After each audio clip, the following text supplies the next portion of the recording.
Salut l'équipe, trêve internationale, on se pose un peu. Et aujourd'hui, je me disais que j'avais bien envie de vous parler d'un joueur que je suis depuis longtemps, un milieu de terrain de très grande qualité, Joey Veerman. Alors, je pense pas que ça se dise exactement comme ça, mais bon, je vais le dire de façon très française pendant la vidéo. Joey Veerman joue actuellement au PSV. Juste avant, il est passé par certains clubs, notamment Heerenveen, pareil, je suis pas sûr de la prononciation. Club dans lequel il a commencé à vraiment bien performer. Comme vous pouvez le voir, c'est un joueur qui tourne à 7 buts et 9 passes décisives en moyenne par saison. Et cette saison d'ailleurs, il est parti pour faire très mal encore une fois dans un PSV qui cartonne. Donc c'est un milieu qui sait être décisif, mais c'est pas vraiment ce que j'ai envie de mettre en avant aujourd'hui, c'est plutôt sa qualité de passe. Comme vous le voyez dans ce compte-rendu statistique que j'ai effectué, alors je l'ai fait il y a quelques semaines, donc il y a eu des minutes en plus entre temps, mais au niveau de la construction, donc la capacité à faire progresser le jeu par ses passes, et au niveau de la création, donc capacité à trouver des passes compliquées, cachées, à casser des lignes, il est excellent. On va se passer tout un tas d'extraits que je vais vous commenter, histoire de voir ça en images. Donc j'aimerais commencer par son jeu avec les ailiers. Son jeu pour trouver ses ailiers en profondeur, c'est un joueur qui est excellent sur ça.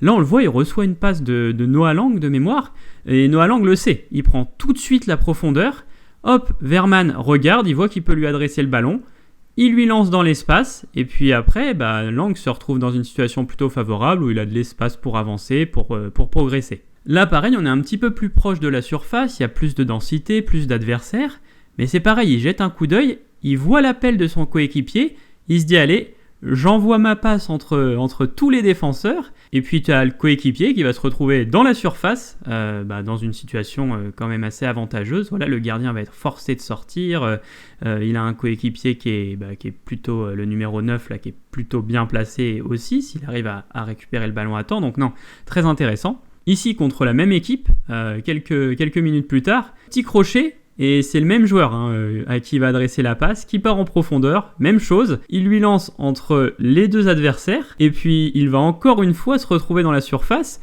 et encore une fois il va avoir une situation avantageuse pour adresser la passe au numéro 9 ou alors au numéro 11, donc Bakayoko qui est derrière. Hop, ici on récupère le ballon dos au jeu, on se retourne directement, on voit son ailier qui fait un appel, et puis il y a 3 défenseurs qui forment une sorte de triangle.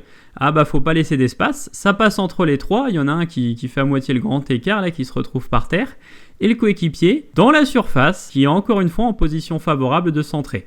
Ici, c'est une phase que j'aime beaucoup, il reçoit une passe du numéro 8, il y a 2 joueurs de l'équipe adverse qui vont le voir, qui vont essayer de monter sur lui, de le presser. Il va tout d'abord sortir du pressing en quelques mouvements, et puis directement, il voit son ailier qui fait l'appel, je crois que c'est Lozano, et hop, petite passe de l'extérieur du pied dans l'espace. Puis pareil, Lozano après, il a tout le luxe de progresser ou d'adresser un bon ballon à l'attaquant. On passe maintenant à la qualité de centre, parce que c'est aussi un bon centreur. Voilà, quand je vous dis que c'est un bon passeur, vous allez voir, il est bon dans quasiment tous les aspects de la passe.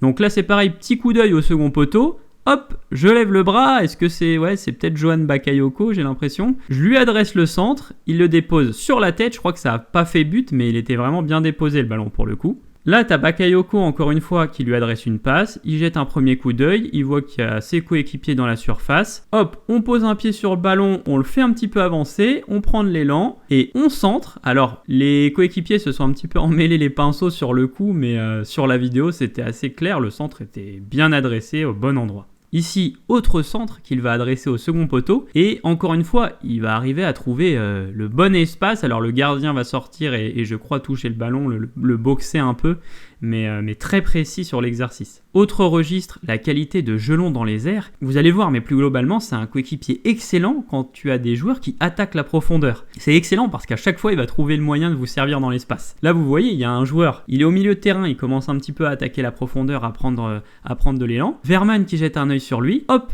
on arme, on envoie un ballon aérien en profondeur, et puis le coéquipier qui va se retrouver dans cette situation. Alors le goal est sorti, il avait un petit peu anticipé la chose, donc je crois que ça n'a pas fini au fond, mais voilà, c'est quand même une situation très dangereuse. Un petit peu le même type de situation, donc là il est dans les 30 mètres de son équipe, il voit son coéquipier qui est au-delà de la ligne médiane, qui fait un appel.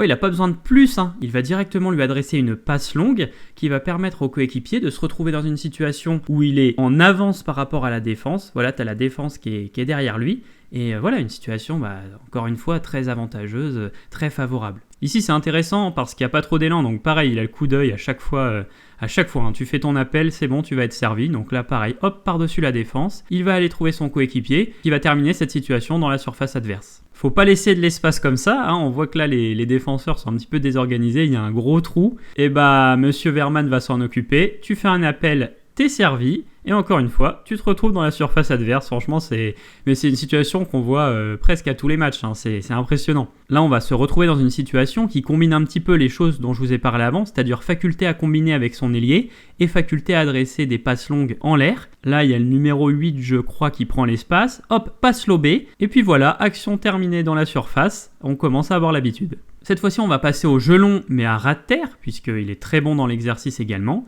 Là, on voit qu'il y a un défenseur de l'équipe adverse qui est venu monter au pressing sur un des coéquipiers de Verman. Ça laisse un trou dans la défense adverse. Grossière erreur puisqu'on est face au maestro qui va aller trouver son attaquant qui lui va se retrouver plutôt pas mal. En soi, il y a Bakayoko qui part faire une sorte d'appel croisé. Voilà, il a un autre coéquipier plus haut. Donc, il y a moyen de faire quelque chose.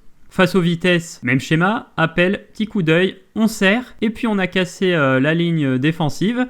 On a un avantage net sur la défense adverse, un avantage offensif net. On est 2 contre personne, puisqu'il n'y a plus de coéquipier pour défendre. Voilà l'équipe. Est-ce que c'est le meilleur passeur du monde ? Est-ce que Joey Verman est le meilleur passeur du monde ? Je ne sais pas. Est-ce qu'il fait partie des meilleurs passeurs du monde ? Très certainement. Très grande qualité de passe, très grande technique de passe. Ce que j'attends, ce que j'aimerais, c'est de le voir dans une ligue peut-être un peu plus fermée, où il y a un petit peu moins d'espace, un peu moins de pressing face à des blocs resserrés, pour voir un petit peu à quel point il pourrait essayer de trouver des solutions intéressantes, parce que là, vous avez vu, il y a beaucoup de jeux en profondeur. Hein, c'est clairement le joueur à avoir dans son équipe si tu veux attaquer la profondeur. Le milieu qui va te servir à chaque fois, qui va trouver les espaces, qui va aller casser les lignes.